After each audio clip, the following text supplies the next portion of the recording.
Here we go. Hey, Crystal, how are you? Hello, I'm good, and you? I'm good. I'm glad to see the button says you are now live. I'm not Oh, sure what you were good. before, but now you're live. So I am that's live, huh? yeah. Are Well, you are you getting a little chilled out there on the cloudy day? yeah, I am. In Oh. the house, it always feels colder than it probably is outside, Hmm. and so I'm feeling a little chilled this I see. morning. I see. Well, How have you been? I've been good. I pulled a crystal this weekend and I What you had do? a fabulous weekend. Oh, Absolutely cool. fabulous. Oh, what you Yes. do? Well, on Saturday, I I found a new place for bourbon for my bourbon Oh, club. Yes, I found a new bourbon haven, in okay. South Haven, a whiskey haven, and that was very cool. So I tasted some of those, and then someone cooked me dinner. Ah, well, that's nice. That was very nice, very Oh, nice. yeah, that's always very, very nice That to was have very someone nice. uh make you dinner. That's always awesome. Very cool. Very cool. Yeah, this is a buddy of mine. He kicked his wife out. She went to Italy. He cooked me dinner. Okay. I don't Now, know. are you still doing your cooking virtually thingamajiggy or I am, although I haven't done it in a while, but I did get some balsamic vinegar to mail to my buddy so that we can have the same vinegar to cook with. okay. And I've been hanging on to that, so I need to get that done. Good Okay. memory. Thanks for asking. Okay. Sunday Okay. was a great day too because I did nothing. Okay. Nothing. Nothing. Absolutely nothing. Yeah, well, How I was your did. weekend? Mine was well, my entrepreneurial kids, they Yeah. had competition this weekend. Oh. And so my this is the annual competition that we do every year. So Uh-huh. once again, my kids took all positions in the Cool. semifinals. Cool. So that was virtual. So Nice. this Saturday is the actual live Hmm. competition. So we'll see.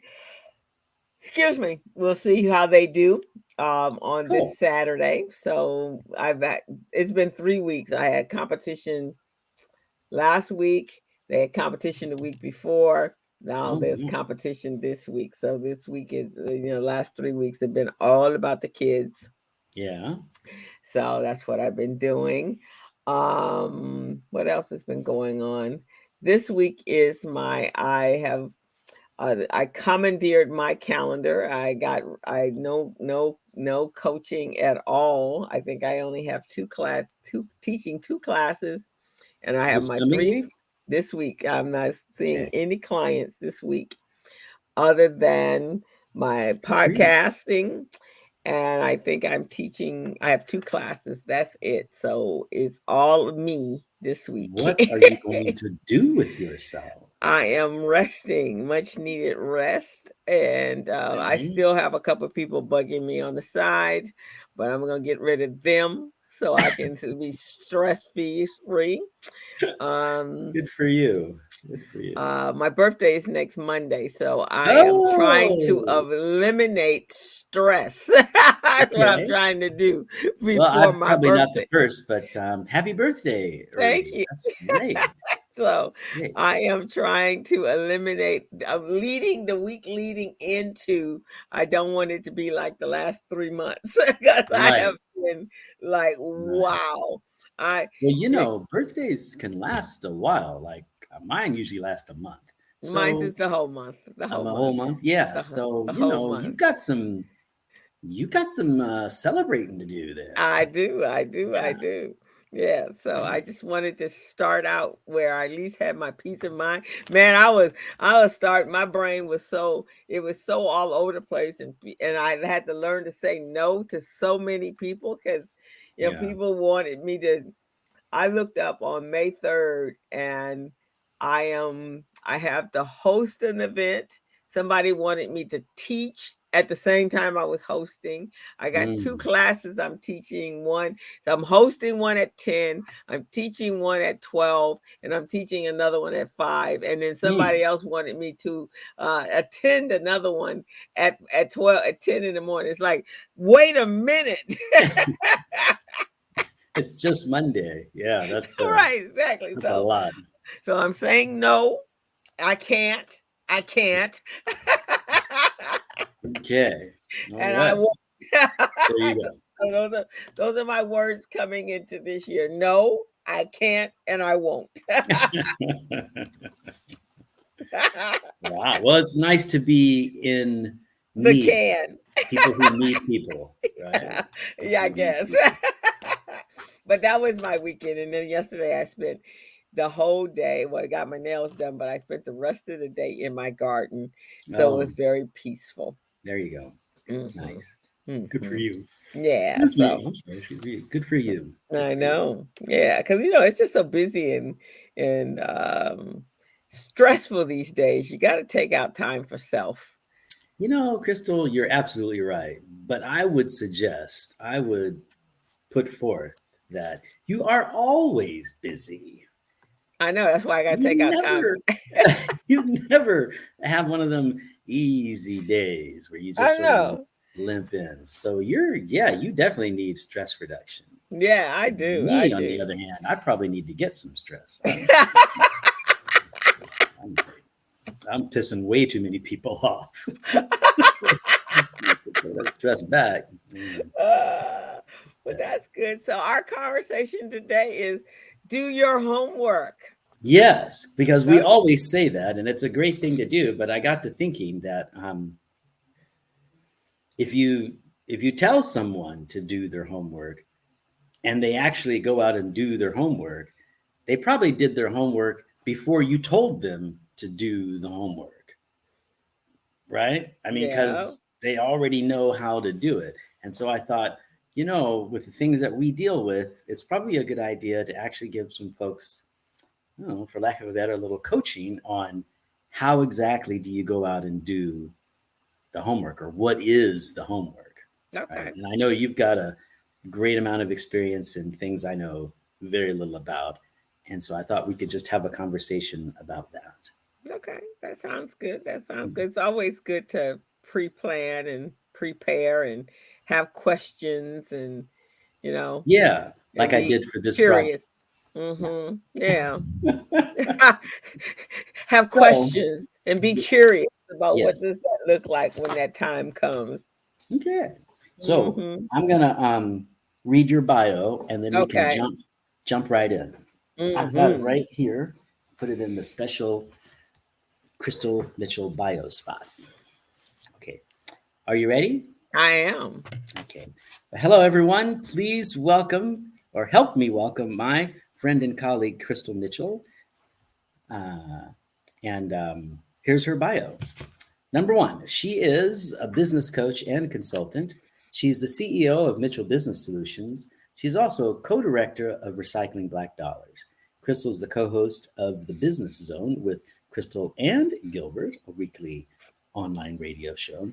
She's an instructor at Mount San Antonio Community College, a certified network for teaching entrepreneurship instructor, and a QuickBooks Pro Advisor financial strategist. Hello, Crystal Mitchell. Thank you for being here once again. Thank you. Glad to be Let's, here. let's talk. And of course, you know me, Javon Thomas, retirement plan advisor. Yeah, all of that good stuff. Okay, so let's get right into it. First thing I suggest that we talk about, because I know a lot about it, is how do you do your research for your company sponsored retirement plan? Let's talk about that. Any ideas? Well, I just pulled up something, and then you can tell me. And I think this I think falls for everything that when one has questions and doesn't know how to get started.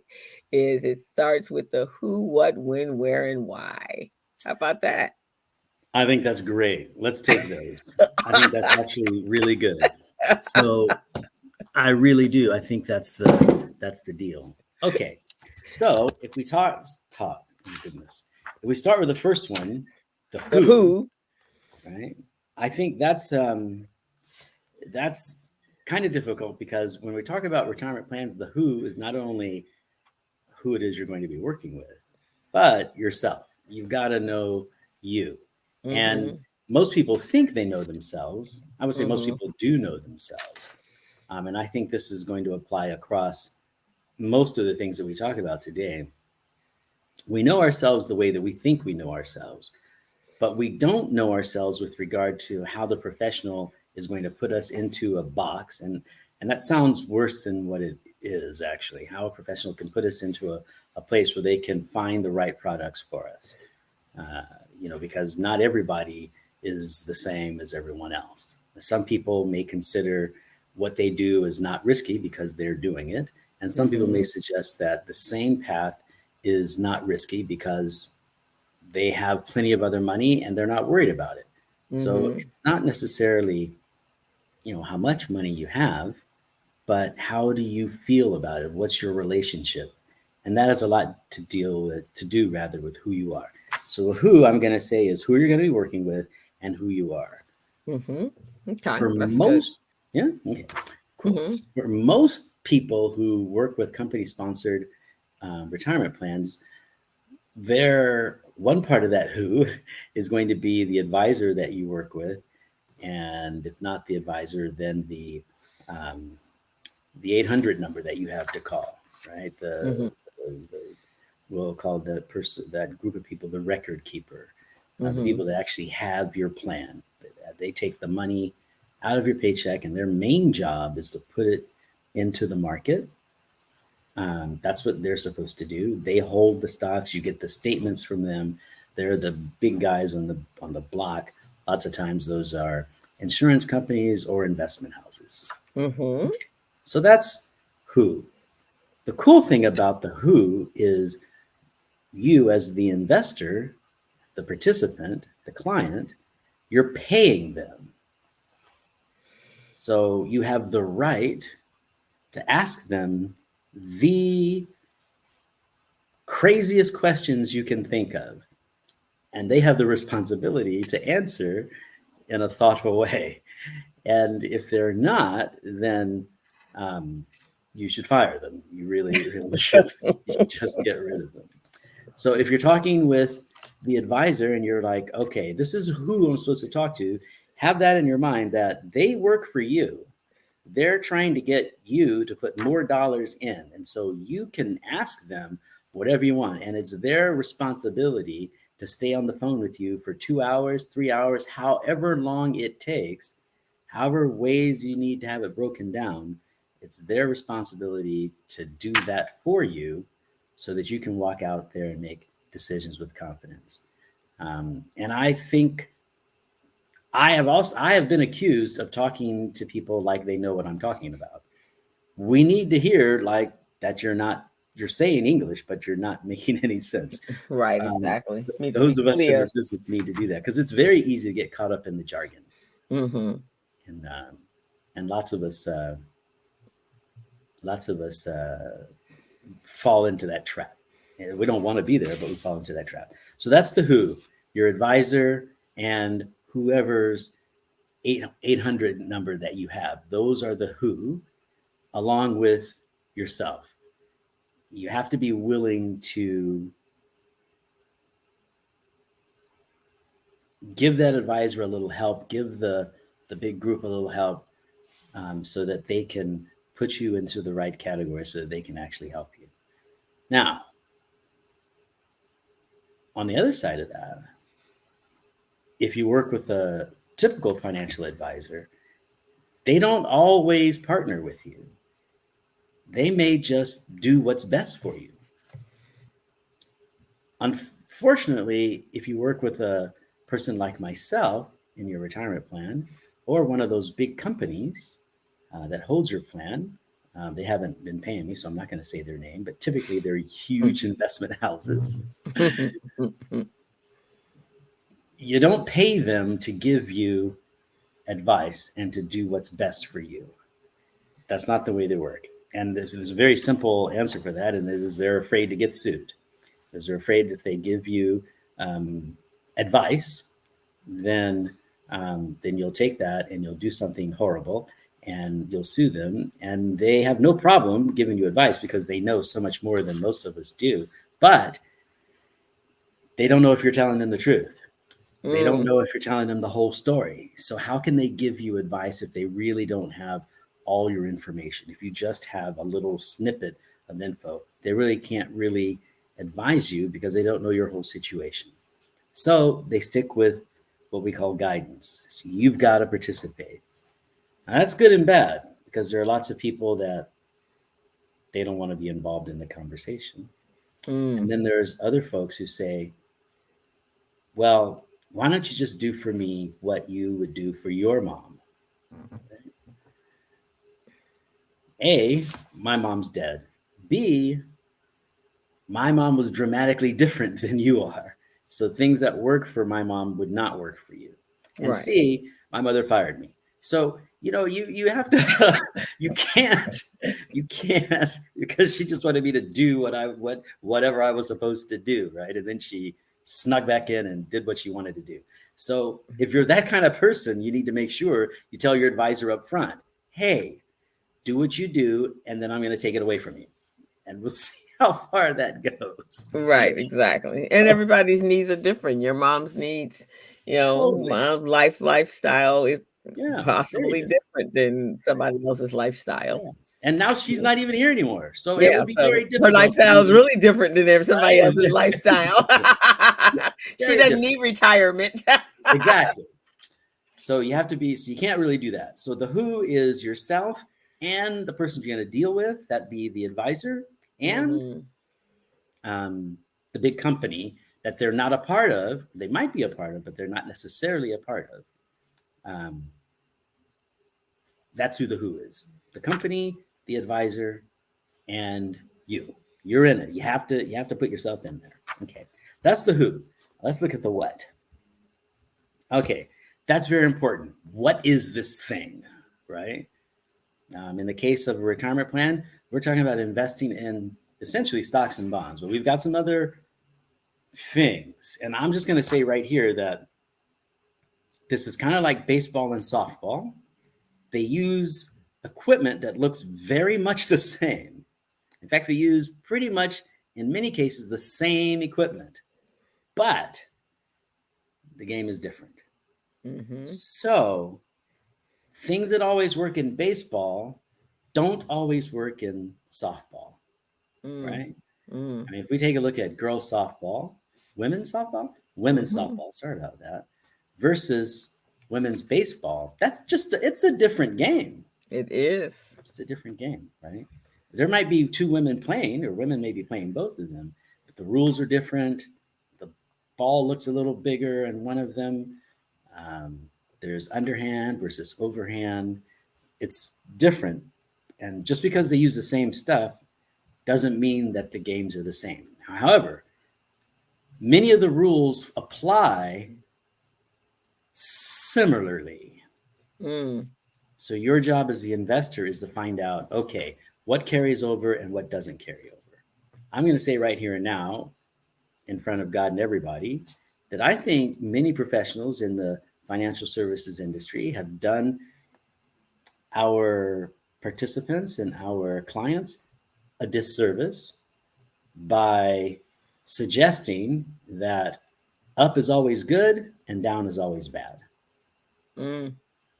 It's just not way. And I'm not going to leave you hanging. I would say that sometimes buying cheap is a good thing, and sometimes selling high is a good thing, right? So, but we teach, up is good and bad is down. We don't teach the reality of it. We don't teach the nuance there. Okay, so that's the what. What is this thing you're investing in? Are you investing in a 401k? Are you investing in an IRA? Are you investing in a club that buys multiple types of stocks, individual stocks and bonds and mutual funds? Do you have to do research about the particular companies that you invest in? What is it that you're doing? first. And once you get that clear and the rules about what you're doing, then we can chalk off the where. And I think he also in that what do you want your retirement to look like? Yeah. Can we call that the why, or should we leave that in the what? Well, we could do that with the why. Yeah, we could go with that. I could think it could be a little bit of both, but yeah, the why.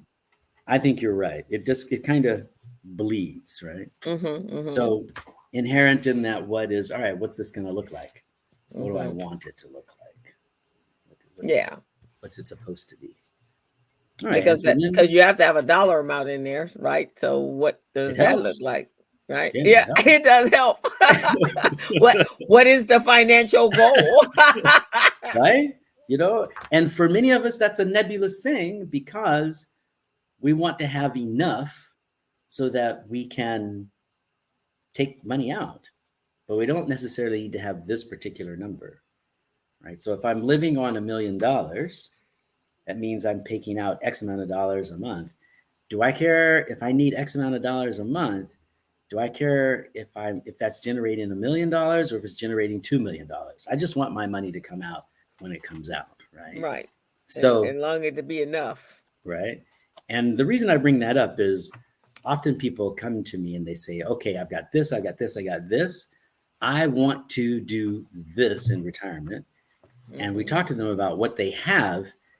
And we say, well, based on what you've got, the cash you have is not going to cut it. But if you really want to do X, travel the country on your Harley, oh, that was a brand. Travel the country on your motorcycle in your big gray contraption. Your two-wheel contraption. Yes. Then the question, well, how are you going to do that, right? And so maybe we have to make some changes over here.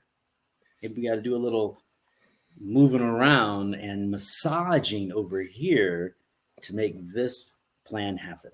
And often we can get there. It's amazing how we can get there, but it doesn't always look like this. Or maybe because we can't get there, but we can do this. Is that going to work? Right. So that's why I like this business. There's a partnership and there's a figuring out and a key that works, and there's checking on it. And that, the funny thing is that I kind of like about this business. So I like the planning of this business. I like the planning of that business. I don't like that middle thing where I have to talk people off the wall. Okay, so that's the where. And then I think the big one, the one that we start with, actually, if we do the Simon Sinek thing, is you have to start with the why. Why am I doing this? Mm-hmm. Why? What is my raison d'etre? Why am I putting this money away? Why am I getting these products? Why am I doing that? Is it because I don't want to live with my children? Is it because I do want to live with my children? Is it because I'm afraid? Is it because I want to live a legacy? Why am I doing this? There has to be a why as to why you're doing this. And once you get that why, the other ones, I don't know if they fall into place, but they're a lot easier to handle. Right, exactly. Yeah. So you said who, what, where, why, and how. The who, what, when, where, and why. Yeah. So we know the when. The when is always last month, right? We should have got this done way back there. That's always the when. But I think the why is so important. And that's one of the best parts of my job as well, is let's talk about those dreams. Let's talk about where you want to go. Let's talk about your freedom. Because that's actually what retirement is. It's your freedom. It's your opportunity for choice. Mm-hmm. I think I told you once, a gentleman that I worked with, his father told him that retirement was not about money. It's about choices. Yeah. Do you have the choice? A friend of mine put his mom in a nursing home in a state facility. And he loved his mom, but he hated to go and visit her there. But that was what her circumstance would allow them to do, right? I mean, there it is. And we have a lot of folks in that situation. So choice means maybe you don't have to do that. Maybe you can do something different, you know? Yeah, right.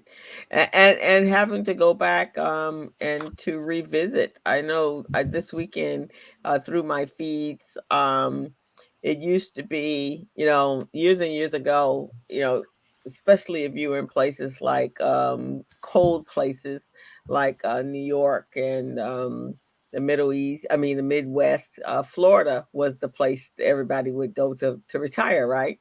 Sure. And the reason why is because it was a cheaper place to live. It was sunny all the time, especially if you were leaving cold climates.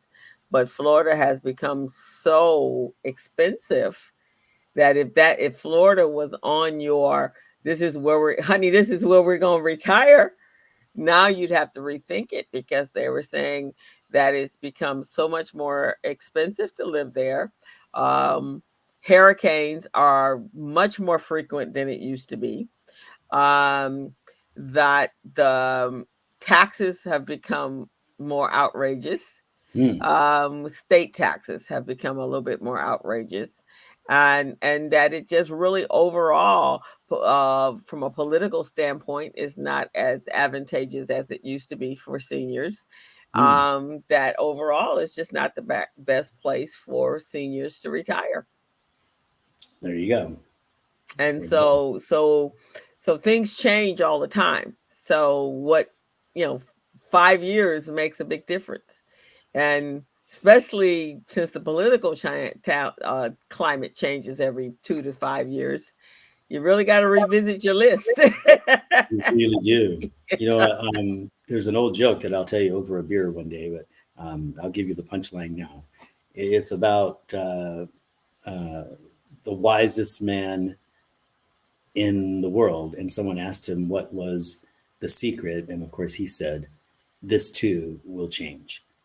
And it's a thing that catches so many of us by surprise.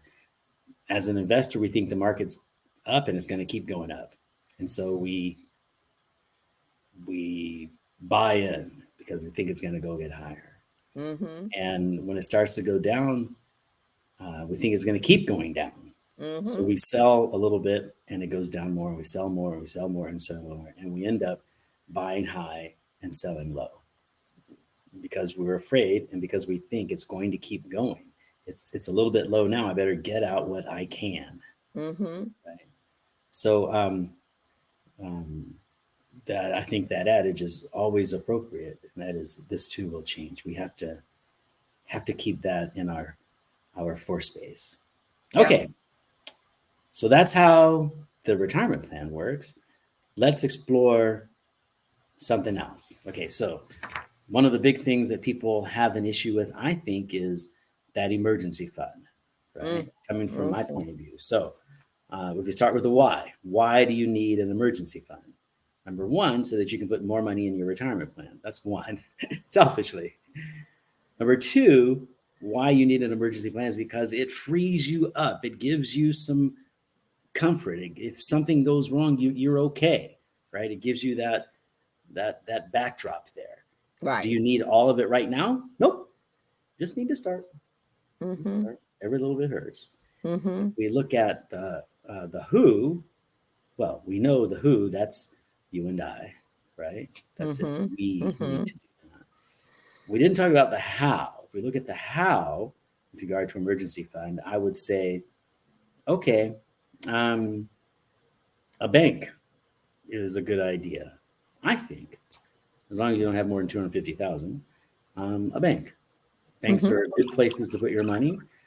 People have suggested that they are not, but we only had two banks fail, two, and most of the big banks are doing quite well.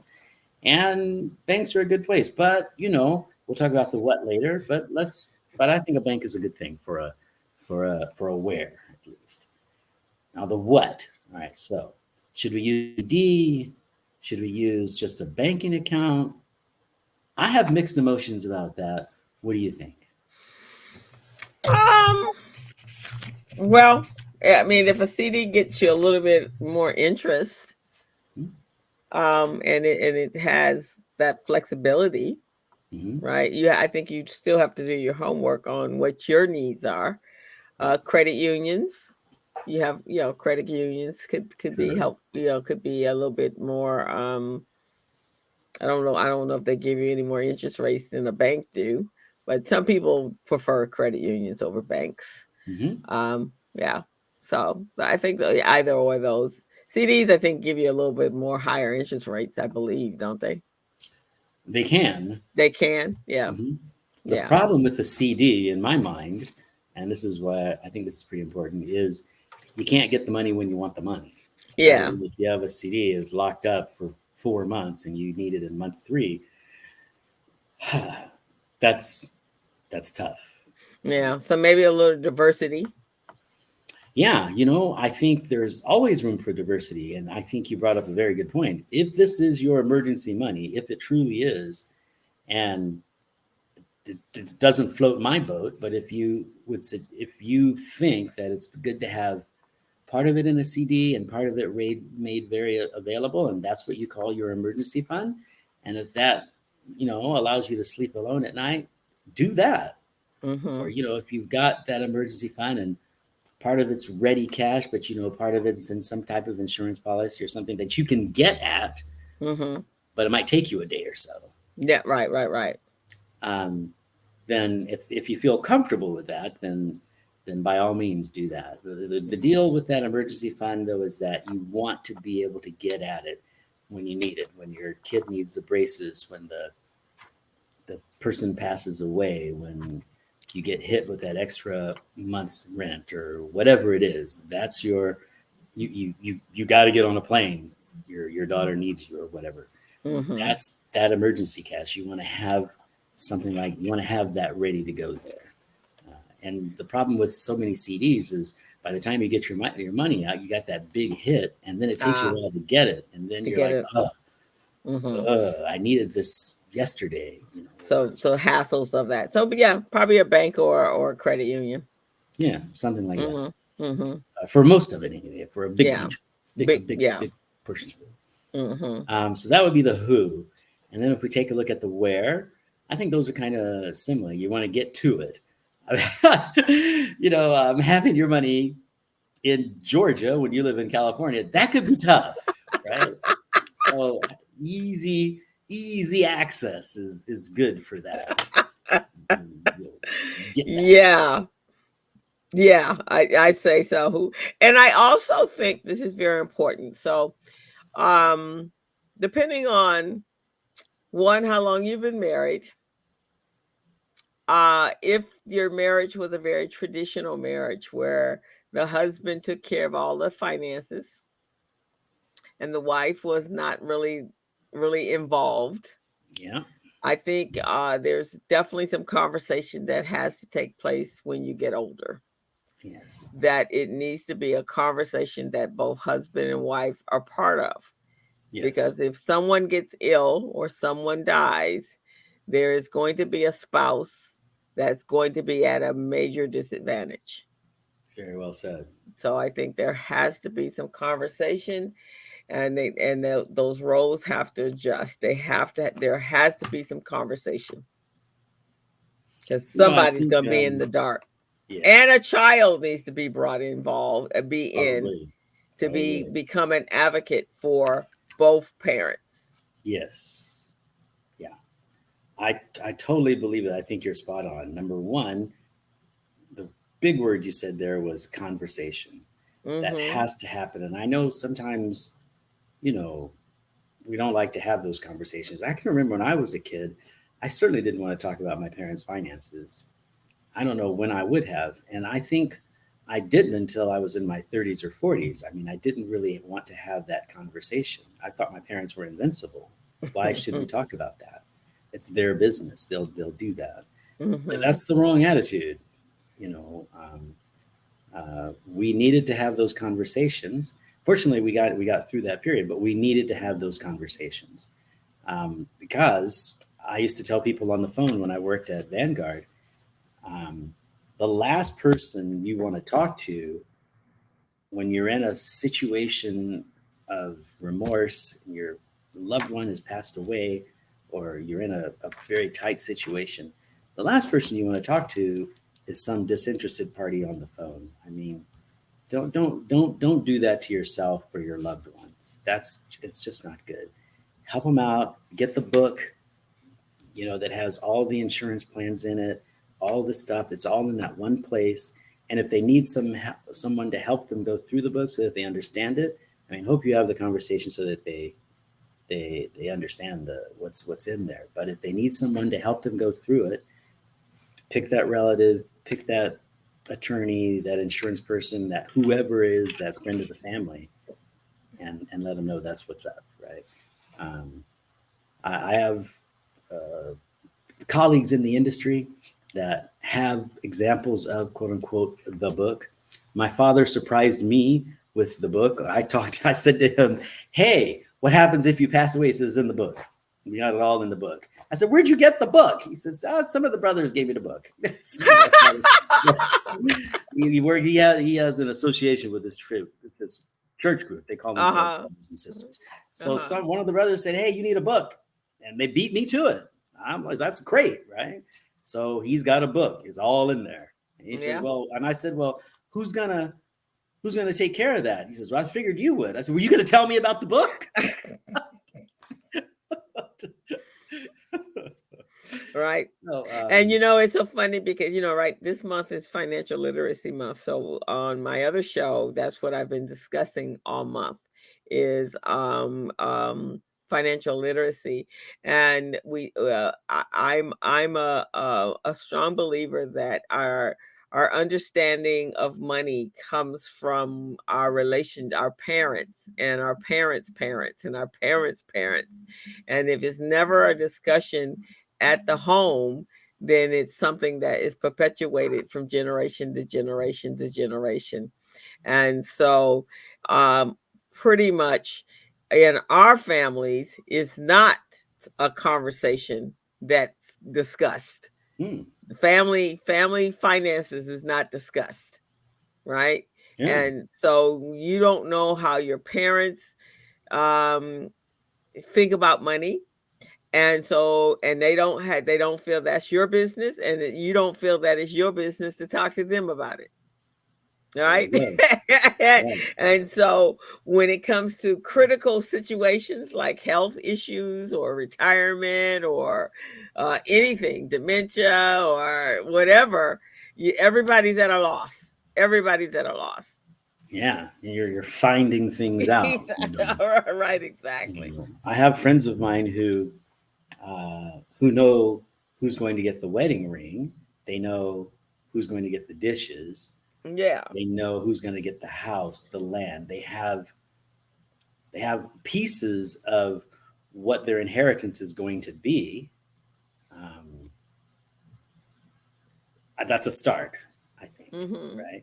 I kind of looked at them as, so you're waiting for your parents to die? I mean, you're not. But there's a whole lot in between that, right? What happens when mom goes to the hospital? Who takes care of that? Or who's helping you take care of mom and dad when they get ill? Well, what about all that part? Why are you waiting for the ring? Exactly. What happens? Right. Who shares in the duties? Exactly. I mean, heaven forbid you say to one of your parents, "Look, I got the ring, but we're way past the ring. The ring stopped 3 years ago. We're in now you're on your own." Right, exactly. Hopefully that doesn't happen. Yeah. But that is a start, I think. I've always poo-pooed that, but it is a start. Okay, so we know that the land is going to be transferred, and it's going to be transferred between these three people, and that's a big fight, but we know that's what happened. That's what they want, right? So having that will taken care of, having the POA, the POAs in place, having that reviewed on a regular basis, and the key people who are supposed to fill particular roles, the person who's going to be the beneficiary, the person who's going to be the POA, the person they know what that is. And I'm going to go out on a limb and say, there used to be a time when we could be surprised about that and be very, and that would be the deal. But now things are they're just too important now. They're just too Mm-hmm. big. They're just Mm-hmm. too um, they're just too touchy. I think Mm-hmm. they're complicated and it's tough. It's tough. It So is. It is. So yeah, you have to be conversations have to be had. So right. um that's part of the homework is making sure that you designate someone in the family to be your advocator and you have these conversations and the book The book. start compiling the book Yes. Yeah, the book. with all of the pertinent information. And I think this is important because, especially if there's been some moving around in your occupation and there's been some moving from different, and you got different 401ks, the documentation. So you know where to go back to find that information. That's where the book comes in, right? So you Yes. have whoever the person, the contact 800 number is, can be found in the book. Yes. Yes. Very much so. Very much so. Under the who. Under the who. Exactly. Exactly. Chapter one, There. who. Who. Exactly. And I'm going to go out on a limb and suggest that, and I've said it before. That's what love is. Love used to be, hey, I'm giving you my grandfather's shovel. That it did him some good. It did my dad some good. It was my staple. Now love is different. Now love is okay. We're in the big circle. We're talking. All right. When I go away, when your mother goes away, when your grandmother goes away, when your dad, if we're gonna keep this family together, we're gonna do this family thing, then we need to come together and get it done. We have to do that, or we're going to have some fractures out there, and so many people are looking to have their children be better off than they were, or not. I mean, it Mhm. really depends on the parents. Some parents are like, "Look, I raised you. You're good to go. Let me give some money to these poor people." Whatever your thing is, I definitely have an issue with controlling things from the grave. That's that's another conversation. But Mhm. I'm going to say if we go back to where we started, which was the emergency fund, um, yes, get that. We know the who, the what, the where. We definitely know the why, and involved in that why, as we've been talking about, is the book. Get the book. Mhm. Get the book. Mhm.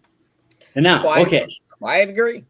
yeah, okay. So now let's move on because you can't just talk about the money. You can't just talk about the book and the emergency fund. You got to talk about the insurance. You have to do that. So, how do you do your homework on the insurance? Right? How do you do that? I think first it depends on who you are. Are you the patriarch of the family? Are you the child that's asking this question? Do you have a child with special needs? Mm, How mm, do you get prepared for their needs and for your needs? And I think, when it comes to insurance, you can be gone in a heartbeat. How are you going to take care of the people that you love? That's got to be in the book. And for many folks, either your financial advisor or your insurance person is the one that is the phone number you need to give out, right? You need to keep that updated. I have one of my favorite financial advisor. Um, he does wealth advising, and if you come into his office and say, "Look, I've got X amount of dollars. I want to invest in stocks and bonds," he'll ask you eventually what kind of insurance you have, because until you take care of your family, you don't need to be getting in the market, right? Until you make sure that these folks are taken care of, you don't need to be investing your money, because something could happen to you right tomorrow within the next 20 minutes, and you're going to leave those people stranded, and that's not what you want. So even though I don't sell insurance, I think it's a very, very big thing. We talk about the why. You want to protect the people that you love, or not, and but you want it's to protect yourself. that is a very that's a very good point, Javon, because when you drive up and down the street, and anything can happen. You could get hit by a car, right? And then right behind that, you see the family standing on the street with the posters going, "Help us bury whoever," right? Hmm. With crowd funds and all that sort of stuff, as if that's the insurance policy, right? The Mm, crowd fund. right. And insurance, actually, when you stop to think about it, for a young person, insurance is really not that expensive, right? Even if it's no more than the burial, right? If you go for a $20,000, $50,000 policy, it really isn't that expensive. It's just something that you're paying every month, but it's not going to cost you hundreds of thousands. Now, if you're using it as an investment vehicle with an intention for a purpose, that's different. But if you're using just merely to take care of that person in the event of death, to take care of their personal needs, but it's absolutely amazing to me that that's not done, right? That's one of the things my mom made sure, that I don't care if she didn't pay for another bill, that she did not want me to be out there with a poster saying, "Help me take care of my mother's needs." She made Hmm. sure that they took care of all of whatever debt she had, and it first took care of her. I didn't have to go ask for anybody. And when she was at cancer, she says her book was an accordion folder. She says, "Go get the accordion folder. This is everything is." But I don't want to talk about that right there, Mom. Yeah, we're talking about this. So let me tell you where everything is. There And you when go. that time comes, you can take the policy, which is what happened. Take the Hmm. policy over to the mortuary, to whatever mortuary, give it to them. They will handle it. And that's exactly what happened. I didn't have to stress out, took it over. They did whatever they need to do on the day it happened. I just called them and I took it, set it all up, and they're like, "Okay, we got it taken care of." You got it like that. You Just got it did like it like that. That was all. You didn't have to stress, had everything all taken care of. yeah. Like You know, I have a cousin who's dramatically more nice than I am, but and more connected.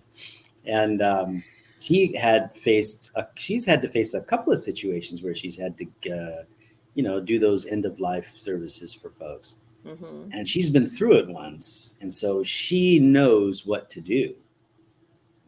I, on the other hand, I have no clue, no clue. So I really need the book, and I need to make sure I have a book because I Mhm. don't have a wife, I don't have children. There's just me. So Mhm. someone who lives very far away from me, who isn't very close to me, is going to be dealing with my stuff. Mhm.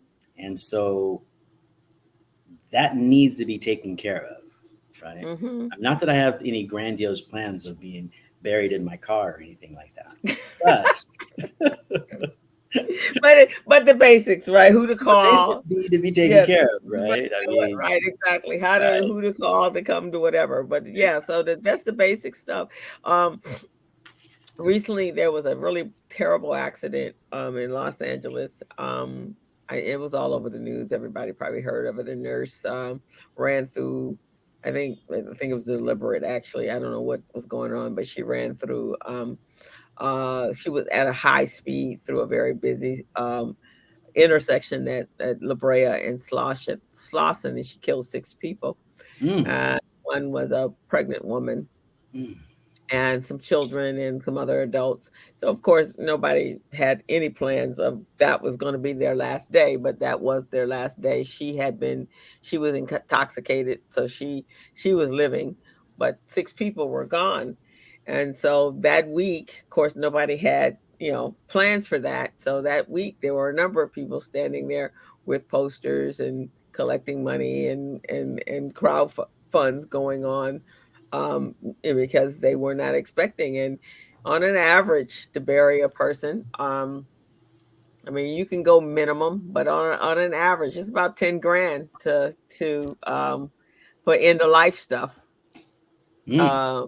uh, and can be more if you're not talking cremation, because it costs quite of a bit. It could cost, far as a plot, if you haven't done pre needs, a cemetery plot could be up to almost 20 something thousand dollars. Mm. So one needs to pre-need and one needs to have life insurance. Let's just put it that way. And then, as you said, if you have a spouse and children and they're young children or college age children, and you have plans and they want to go to school, just insurance is a part of a risk management proposition when you're young people, and that the investment is far greater on the front end. I mean, it's far greater on the back end than it is on the front end. Let me just say that. Yes. Yeah. Anyone who's been through that realizes that when you have to make that decision and the money isn't there, and then you need to find the money, that can be laborious. Mm-hmm. So even to the point where I'm going to suggest that you're dead, you really don't care, let them deal with it. Don't put that burden on them. Yeah, that's not even fair. That's selfish for your loved ones to have to be stressed about that after you're gone. Yes. And that's just not fair to them. No, it's not fair. And I'm of the mind now, maybe it's because I'm in this business, I don't know, but I'm of the mind now where I think, this is what love looks like. I know I've said that before, but this is what love looks like. Oh, XYZ happened and you're gone. I'll give you an example. One of my best friends up in Seattle, he told me that when he passed away, wasn't even his spouse, I don't even know if she was a fiance then. Probably was. She was going to get X amount of dollars. And I thought, wow, you're telling me that.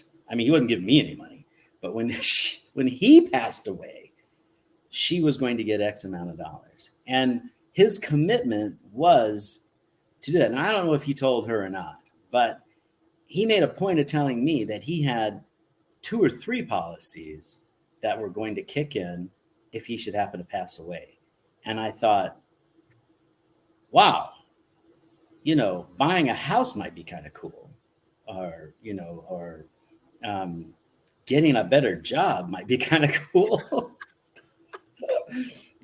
I'm thinking about that, but it was very important to him to let me know that even though he didn't have a whole lot of cash, he wasn't flying very high, but when he passed away, he wanted to make sure that this young lady was taken care of.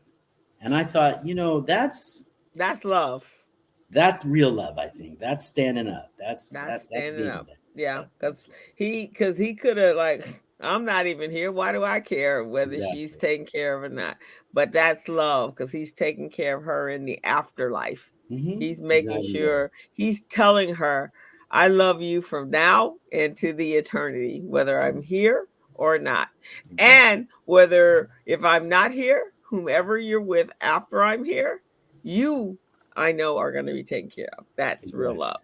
And so if these are people that you care about, then you take care of them. You don't leave them on their own to fend for themselves. So I think that's real love. And whoever you're that wealth advisor, that is the right thing. Don't come to me talking about you want to invest in this and this, and you haven't even taken care of the basics of the people that you care about in your household, because that other stuff you can lose money.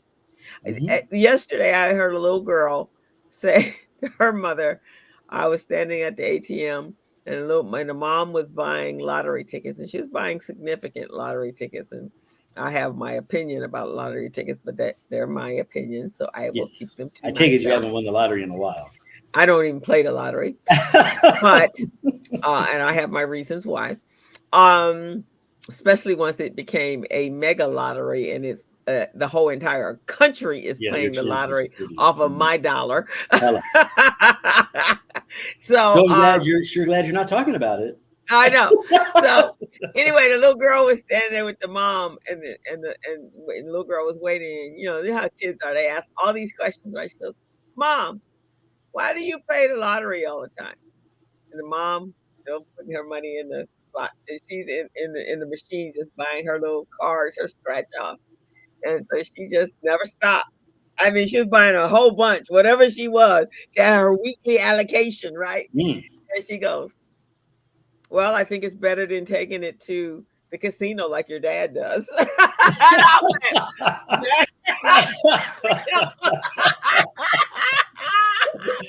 Okay. well, that's a financial literacy lesson for the mom. Little girl just went on to another subject. There you go. There you Okay, go. so little girl learned that mom and dad gambles our money away. There you go. Sometimes bigger, sometimes smaller, but Right, yeah. exactly. You know, and little girl will remember that when it's time to pay for college, or when it's time to get that house, or when, unfortunately, we need to bury mom. You know, That we gonna yeah. play the My game of cousin was chance. telling me, you know, they didn't have these people, these folks that she needed to take care of, or she needed help take care of. It wasn't even her doing it. They had tons of money, always had money, just never got the policy, never got the life insurance, never got the burial plan, never just never got around to it. Never had that meeting, didn't have the book. So when the end of their life came and their relatives started showing up to you know, and to be around each other and to have that support, there was no money. Mm, No money. So they had wow. to pass hats and call people and ask folks and borrow money, and oh my gosh. Yeah. And you know, not everybody can do that. Well, because it doesn't happen at an opportune time. It happens at an inopportune time, and it happens at a time when people are sad. Yes. And so that's it. People, it happens. It just happens at a very inopportune time. So, whew, so yeah, plan homework. Oh, Homework. yeah. This is. So where do you I lost you. What happened? Me or you? What happened? I can't hear you. Wait a minute. Was that me? I lost the sound. can you hear me now? Now I can. Ah, sorry about that. I moved the book. So what'd you say? I said, so where do people go to get that info to get started? Well, one, you, the retirement plan advisor. I'm one. Yes, you can come Right, here. exactly. Yes, They can I go do have. there. You know, I think you're making a really good point, because if you go to the retirement plan advisor, if you trust some type of financial services advisor, be they your accountant, your insurance person, your retirement guy, your I don't know, the person that sells you carrots, whatever. If you got one kind of advisor that you trust, start there. See what they tell you. They might not Yeah, tell you anything, and then you know how to deal with that person. But yeah, I think so. I think there, and if you, and it should be a team. I mean, you should have your financial planner, your financial plan advisor. You should have a financial planner. You should have your insurance advisor. Basically, these are the people that's advising someone that you feel trusted, that you can mhm. trust your future in. Yeah, These are people that have the same philosophy that you have, yeah. and that you can feel comfortable to bounce information off of and questions off of. I mean, Now, no do you think it question. should be the same person or different people? I think there should be different people because you specialize in what you specialize in, right? Yeah. Right. And I Yeah. think um, insurance people specialize in what they specialize. I do know that there are financial planners that are specifically into um, the stocks and the bonds and annuities and things like that. Then there are those that are really into understanding insurance products. I have friends that are just that's what they do. It's just insurance products and some annuities. Mm-hmm. Um, and then others that are into the whole investment package because it's all about the licensure and just what Yes. their specialties are. So it Yeah. just depends on what your needs are, but not all of them are licensed to do everything. And I don't know if I would want somebody licensed to do everything. I think I would want someone that they have their specialty because that's you can't be it. You can't be the all person for all everything. That's a Mm. lot. That's a lot, especially in today's age. I think when I was in the industry that you get not in your, I was never in the retirement plan industry, but I was in the financial services industry. There was a lot, but even then, it was much more basic than it is today. But Mm. my area of expertise was more the medical part. I did medical insurance and long-term disability things, so that was my area of expertise. But I had Mm. colleagues that were in the insurance piece part of it, the long-term, the life insurance piece. Uh-huh. Um, and then I had friends that were in the investment piece. So just depends. Hmm. Yeah. I Yeah, agree fully. yeah. I think even if you go to one person, they're going to have a team. I mean, rarely, Mm-hmm. because we've made them, you know, I think for, I don't know, job security, we've we've made so many of these products so darn complicated, and there's nuances and stuff. And depending on what your needs are, you may need one person that has a relationship with several people, but Mm-hmm. you have one person that holds your hand through and walks you through to the different offices. I'll put it that way. Mm-hmm. Mm-hmm. So they have a team. I think that's a good way to go. And Yeah. you might be one of those people that says, "Look, I need one person that's going to ride herd over all these people." Maybe Yeah. that's their specialty. They just say, okay, you need insurance and you need this and you need this and you need this. So I'm going to get all these people in the room and we're going to make a decision for you.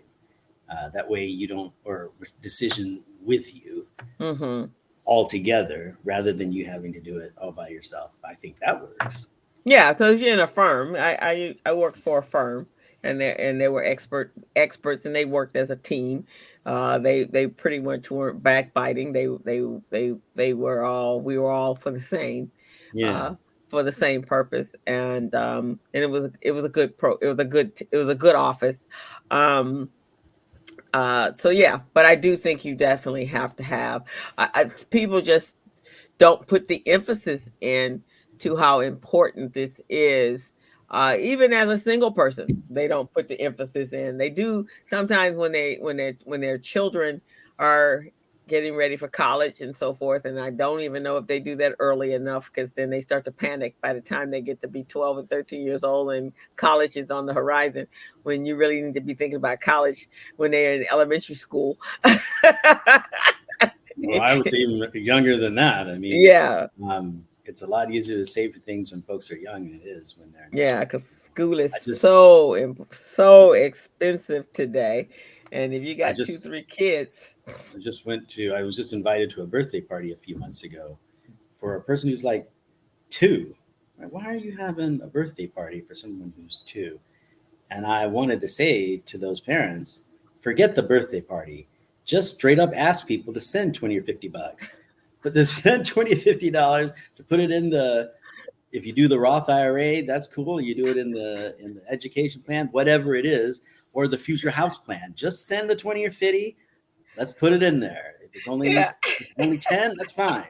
And that way when they get to be 21 and they've graduated from college, either you pay off that college bill or you make that down payment on the house, whatever it is. right, exactly. But my You don't need a friends, stuffed animal, but no, right, my friends of mine, they're on their fourth child now, but on their second child, first two children, first child, they were very young. Second child, traditional baby shower with gifts and so forth.